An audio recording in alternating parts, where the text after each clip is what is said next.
எல்லாருக்கும் வணக்கம். ரொம்ப நன்றி எங்கள் டைம் இந்த படத்துக்காக கொடுத்தது. ரொம்ப ரொம்ப சந்தோஷமாக இருக்குது. இது என்னோடய ஃபஸ்ட்டு படம். ஸோ இது வந்து ஒரு முக்கியமான மறக்க முடியாத தருணமாக நான் பார்க்குறேன். ரொம்ப சந்தோஷமாக இருக்குது. அநேகமாக என் டீமுக்கும் நான் நன்றி சொல்லிக்கிறேன். இந்த படம் வந்து ஒரு எப்படின்னா ஒரு சொல்லப்படாத பட் சொல்ல வேண்டிய கதையை வந்து ஃபஸ்ட்டு படமாக எடுக்கணும்னு தான் நான் இந்த சப்ஜெக்டை சூஸ் பண்ணேன். ஒரு சாதாரண மக்களோட வாழ்க்கை வந்து ஸ்க்ரீனில் வந்து அவ்வளோவா போர்ட்ரே ஆகிறது இல்லை.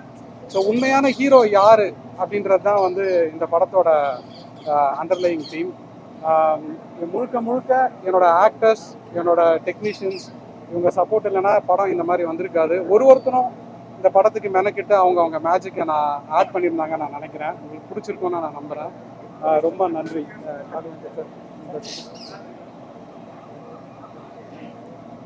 மெட்ராஸ் மேட்னி இந்த படம் முதல்ல பார்க்க வந்ததுக்கு நன்றி.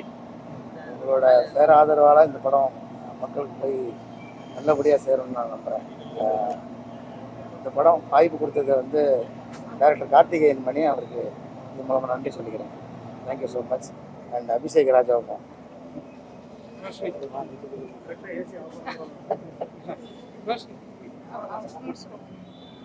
எல்லாருக்கும் வணக்கம். என் பேர் ரோஷினி. நான் இதில் தீபிகான்ற ஒரு கேரக்டர் பண்ணியிருக்கேன். ஸோ இது என்னோட ரொம்ப ஹார்ட்ஃபெல்ட், க்ளோஸ் டு ஹார்ட்டான ஒரு மூவி. ஆக்சுவலாக ரொம்பவே சந்தோஷம் எனக்கு இந்த ஒரு ஆப்பர்ச்சுனிட்டி. ஸோ டேரக்டர் சாருக்கு ரொம்ப நன்றி இந்த ஆப்பர்ச்சுனிட்டி எனக்கு வந்து கொடுத்ததுக்கு. அண்ட் நான் இதை கண்டிப்பாக ஜஸ்டிஃபை பண்ணியிருக்கேன்னு நினைக்கிறேன். கண்டிப்பாக நீங்கள் பார்க்கும்போது இதில் உங்கள் மகளோ இல்லை உங்கள் சிஸ்டராகவோ இல்லை உங்கள் கேர்ள் ஃப்ரெண்டாக கூட வந்து உங்களுக்கு ஃபீல் ஆக வாய்ப்பு இருக்குது. ஸோ அதனால உங்களுக்கு கனெக்ட் ஆகிறதுக்கும் வந்து நான் கனெக்ட் ஆகும் நான் வந்து நம்புகிறேன். So Madras matinee June 6th உங்கள் ஃப்ரெண்ட்ஸ் அண்ட் ஃபேமிலியோடு நீங்கள் வந்து பார்க்கலாம். Thank you.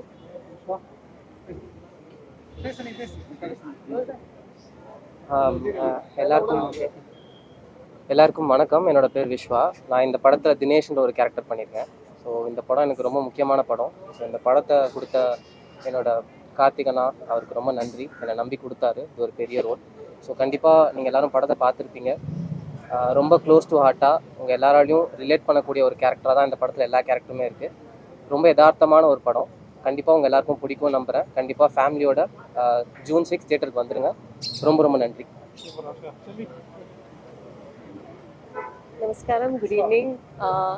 First of all, thank you for the press to come and watch our film. It was such an encouragement. I think all of you might have felt some kind of an emotion or some kind of an attachment with the film's story. And that is what we need to tell everyone, that please come and watch our movie. You will feel that it is your story. Thank you so much.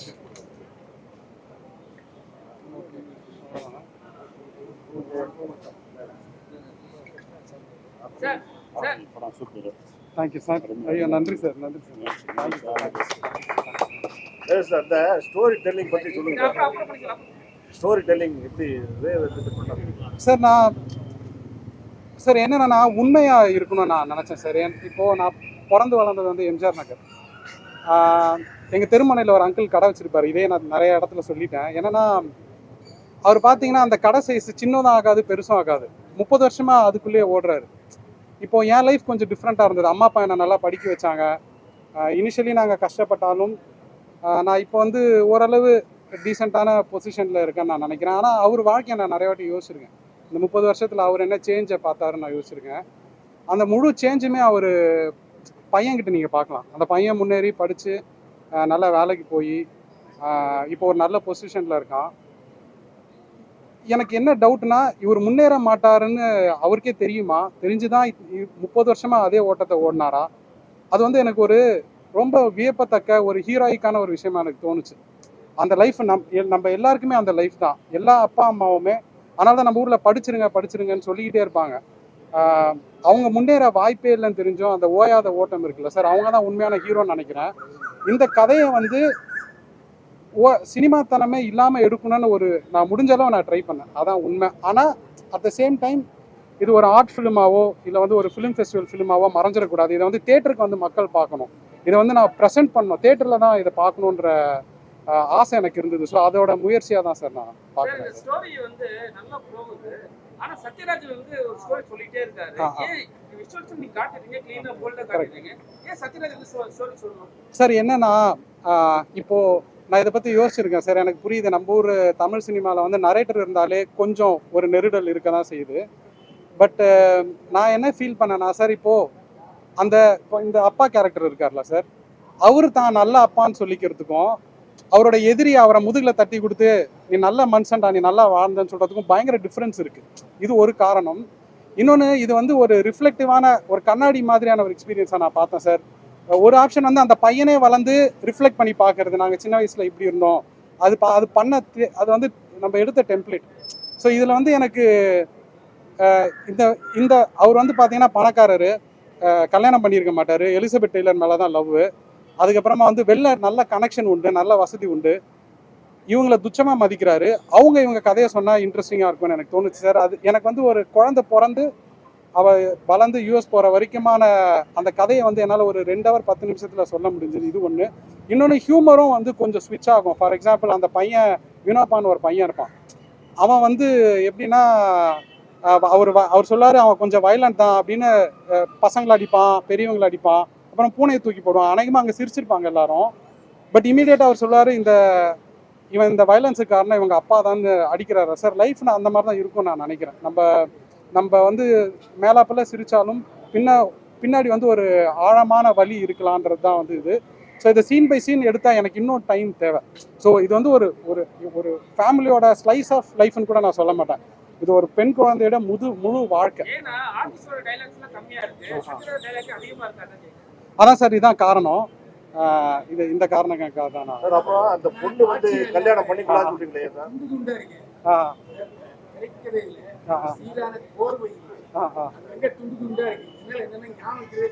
அப்படியா? Okay okay sir, feedback தேவை.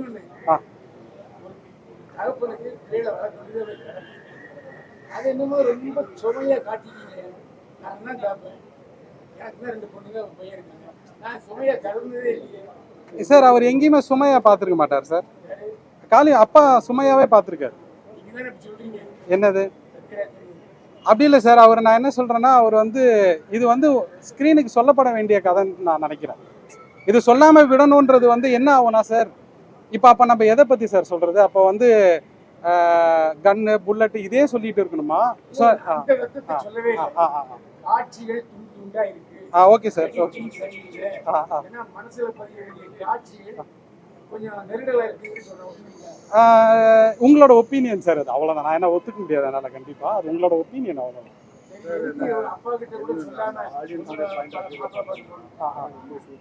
Thank you sir. Thank you sir. ஆமாம் sir, ஆமாம். Thank you sir. Sir அப்புறம் இந்த பொண்ணு வந்து கல்யாணம் பண்ணி தேங்க்யூ சார். Thank you sir. பொண்ணு அர்ச்சனா வந்து அட்வைஸ் பண்ணுங்க, நீ கல்யாணம் பண்ணிக்கணும் அவசியமா அப்படின்னு ஒரு டைலாக் வருது. ஆமாம். அதுக்கு கல்யாணம் பண்ணிக்கூடாதுன்னு சொல்றீங்களா? எப்படி, என்ன டைலாக் இது? இல்லை, நான் எதுவுமே சார், நான் என்னோட ஐடியாலஜி இந்த படத்தில் எங்கேயுமே இல்லை சார். நான் அதுலேயும் தெளிவாக இருந்தேன். இப்போ எனக்கு என்ன பர்சனலாக பொலிட்டிக்கல் ஐடியாலஜி இருந்தாலும் வேறு விதமான ஐடியாலஜி இருந்தாலும் நான் என் கேரக்டர்ஸ் ஐடியாலஜி பேசாது. ஆனால் என்னென்னா, இப்போ இருக்கிற நம்ம எல்லாருக்குமே வந்து ஒரு ஒப்பீனியனை வந்து ரொம்ப ஆம்ப்ளிஃபை பண்ணி திணிக்கிற கல்ச்சர் இப்போ இருக்குது. இப்போ ஃபார் எக்ஸாம்பிள் அவங்க அந்த ஒரு பர்ஸ்பெக்டிவ் தான் சார் அது. ஸோ நான் எதுவுமே சொல்ல வரல. ஆனால் அந்த மாதிரி இப்போ ஒரு மாடர்ன் பொண்ணுக்கு அந்த விதமான குழப்பங்கள் இருக்குது. அதுதான் சார் காமெடி. பார்வை என்ன டைலாக் உங்களோட ஒப்பீனியன் சார்? நான் என்ன நினைக்கிறேன்னா சார், இந்த கண்டிப்பாக எல்லாருக்கும் சாகும்போது தூக்கி போட 4 பேர் வேணும். அது வந்து என்னதான் மேரேஜ் வந்து இப்போது கஷ்டம் அப்படி இப்படின்னாலும் அதெல்லாம் சகிச்சுக்கிட்டு அது ஒரு ஃபண்டமெண்டல் யூனிட்டாக தான் சார் நான் பார்க்குறேன். என்னோட பர்சனல் ஒப்பீனியனாக தான். காளி வெங்கட் வந்து கமல் சார் சிம்பு சார் மோத தயாராயிட்டாரா? காளி சார் வாங்க.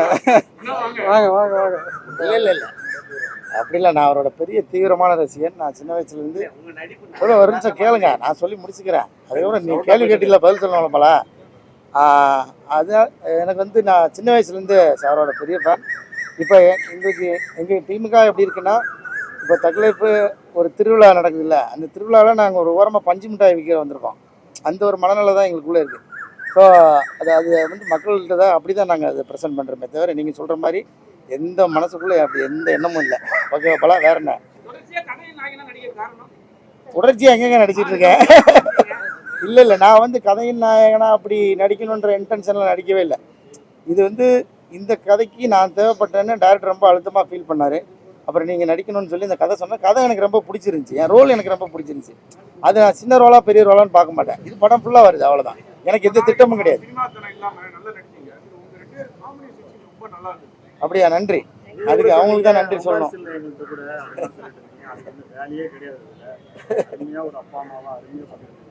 Thank you thank you. சார் பச்சோந்தி பிரேமா கேரக்டர் வந்து யாரை இது பண்ணிருக்கீங்க? இல்ல அது சும்மா ஒரு மெர்சல். காமிக்கலான ஆமாம் அதே இது வந்து இதுலயும் ஆமாம். பொண்ணு எப்படி இருக்கு? இல்லை நான் தான் நிறைய இடத்துல ஏன்னா நான் நடித்த ரோலுக்குள்ளேயே என்னை கம்பேர் பண்ணிக்காமல் இருக்கிறதுக்காக நம்ம மெனக்கிடுவேன். ஏன்னா நம்ம இறுதி சுற்றுலையும் ஒரு ஒரு அந்த ஹீரோயின் அப்பாவை நடிச்சிருந்தேன். அப்புறம் வந்து நீங்கள் சொல்கிற மெர்சல்லையும் அப்பாவை நடிச்சிருந்தேன். அநீதியிலையும் அந்த அப்பாவா அந்த ஒரு கதாபாத்திரம் தான். இதுலேயும் அப்பா. அது அப்பான்றது ஒவ்வொரு அப்பாவும் வேறு வேறு அப்பாவாக இருக்குல்ல. அது தனித்தனியாக இருக்கணும்னு நான் முயற்சி பண்ணிட்டு அதை பண்ண ட்ரை பண்ணேன். அது இந்த அவுட்புட் வந்திருக்குது. படத்துல எல்லாமே பாசிட்டிவா இருக்குது. ஓகே. EPA மேல என்ன தோணும்? அவரை வச்சு யார் பாதிக்கப்பட்டாங்க? அது டைரக்டர்கிட்ட கேட்குறீங்க. சார் ஆக்சுவலி கரெக்டாக அந்த கொஷின் கரெக்டு தான் சார். அந்த பையன் அந்த இடத்துல ஓவர் ரியாக்ட் பண்ணிடும். அவர் ஒன்றும் எப்படி வேணால் ஆர்கியூ பண்ணலாம். அவர் ஒரு அப்ஜெக்டிவாக பார்க்கும்போது அவர் தப்பாக எதுவும் சொல்லியிருக்க மாட்டார். எனக்கு தான்டா கரண்ட் போயிடுச்சு அப்படின்னு சொல்லுவார். அவன் கேட்பான், என் அம்மா பக்கத்தில் நின்னாங்க, அதுக்கு என்ன பதில்னா அவர் சொல்லுவார், அதுக்கு என்ன பட்டா பொட்டுன்னு போயிருக்குன்னுவார். ஸோ அது என்னென்ன சார் அந்த கேரக்டர் என்னென்னா, ஒரு சாதாரண மக்களுக்கு கவர்மெண்ட் ஆஃபீஸில் கிடைக்கிற எம்பத்தி அவ்வளோதான். அவங்க வந்து ரொம்ப நம்ம பர்சனல் ப்ராப்ளமை கேட்டு அதுக்கேற்ற மாதிரி பேசவே மாட்டாங்க. அவங்க வந்து ரொம்ப அப்ஜெக்டிவாக தான் இருப்பாங்க. ஸோ அதோட ஒரு ரெப்ரசன்டேஷனாக தான் சார் நான் பார்க்குறேன். இந்த பையனால் அதை ஏற்றுக்க முடியாது. ஏற்கனவே அவனுக்கு பேங்க் மேனேஜர் ஒரு மாதிரி ட்ரீட் பண்ணியிருப்பார். அப்பா மேலே இருக்க கோவம், அவன் அங்கே ஆக்சுவலி தேவைக்கு அதிகமாக தான் அவன் ரியாக்ட் பண்ணணும். அதுதான் அந்த கேரக்டரோட இதாக. பச்சோந்தி பிரேமா கேரக்டர் தேடி வராங்க. இங்க தமிழ்நாட்டுல ஒரு அவங்க இன்வைட் பண்ற மாதிரி இருக்கு. இல்லை சார், அப்படிலாம் யாருமே இல்லை. இல்லை சார். சார் ஆக்சுவலி ஒரு சின்ன இது சொல்லிடுறேன். அது ஃபஸ்ட்டு ஒரு பச்சோந்தி சேகர்னு ஒரு ஆம்பளை கேரக்டராக இருந்தது. அது எங்களுக்கு கரெக்டாக கேஸ்ட் அமையல. அப்புறம் கீதா கைலாசம் மேமோட நட்சத்திரம் நகர்கிறது அந்த படத்தில் அவங்க அந்த பையனை கன்வின்ஸ் பண்ணுவாங்கள்ல, அது எனக்கு ரொம்ப பிடிச்சது.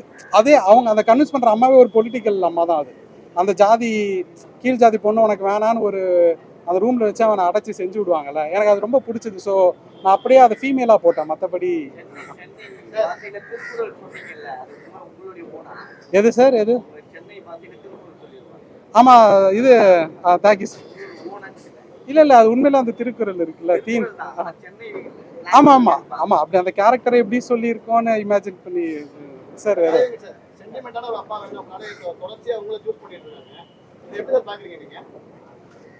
சென்டிமெண்ட்டான அப்பான்னு இல்லை, அதான் இப்போ எமோஷன் எல்லாருக்கும் வந்து ஒன்று தான் கிட்டத்தட்ட. அதில் வந்து நம்ம தொடர்ச்சியாக அப்படின்னு நம்ம சொல்ல முடியாது. அது அந்த கேரக்டர் நம்ம வேணும்னு டிமாண்ட் பண்ணும்போது அந்த டைரக்டர் கூப்பிட்றாங்க, அது பண்ணுறோம். அது நான் பெரும்பாலும் தவிர்த்துறது தான் என்னோடய வேலையாக இருக்குது. அதில் நம்ம தவிர்க்க முடியாமல் நம்ம வந்து நமக்கு ரொம்ப நெருக்கமாக இருக்கும்ல, அந்த கதாபாத்திரம் மட்டும் தான் நான் நடிக்கிறேன். ரொம்ப நன்றி. இது கேட்கும்போது இந்த கிரெடிட்டாக நான் பயங்கரமாக அதை எடுத்துக்கிறேன்.